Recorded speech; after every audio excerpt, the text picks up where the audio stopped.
This is my new EzziCool S40S 42 quart 12 volt refrigerated cooler. Uses a vapor compression system, I imagine, because it does have a compressor in it. I bought this on Amazon from a vendor called Kangaroo Link.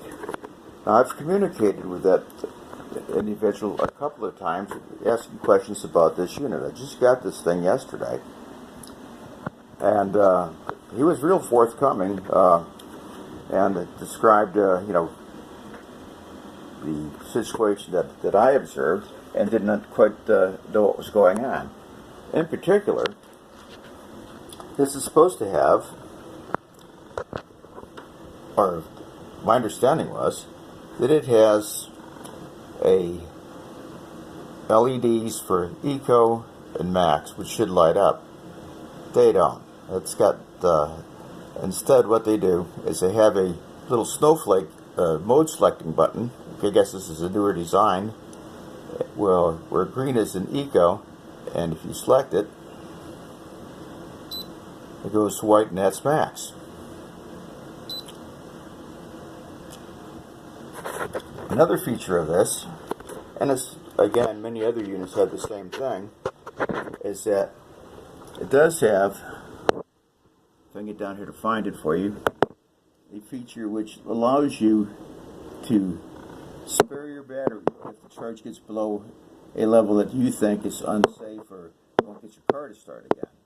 I use the high one just because I don't want to damage my batteries. It does have a fuse in it, which is probably a lot bigger than it needs. That's 15 amp fuse. This unit may take that on inrush, but I rather doubt it. Right now I'm powering this with a relatively small Harbor Freight power pack. Now this won't last very long. It'll probably last about 3 hours, because this unit will draw 5 amps when the compressor is running, and it runs about half the time, so that's 2.5 amp hours. That battery pack is rated at roughly 15 to 17 amp hours. So if you consider that's 2.5 amp hours per hour running, then what we have is about a 3-hour capacity with that little battery pack, which would probably be good for a picnic, but not much more. I do have other battery packs.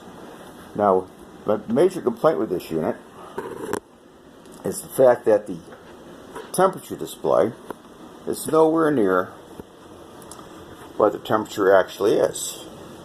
I have this thing set at about 20 degrees Fahrenheit. It says that it's right now 23 degrees. But if you look inside, it's 27 degrees. That's pretty close.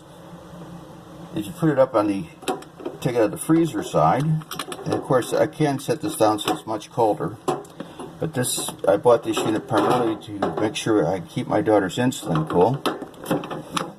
Folks who have diabetes can relate to that. If you put it on this side, this will be about 13 degrees warmer, and this would be the refrigerator side. This would be the freezer side. I do have it set high. I could probably run this thing down to another 20 degrees lower if I chose to, but I find this setting is about right for maintaining the insulin in the upper portion. Anyway, this unit was only $249. For a 42-liter unit, that's a remarkable value. Yeah, it's Chinese, but so is an EzziCool, and EzziCool's controls have the same problems, in so far as that they're not accurate. So it's much too soon for me to comment on how durable this thing is, as I just got it yesterday. But I think it's well worth the money. It's $249, and that was the March 29th price on Amazon through Kangaroo Link. So if you're looking for a larger, but not too large, refrigerated cooler, take a look at this one. I think you're going to like it. Anyway, thanks for watching.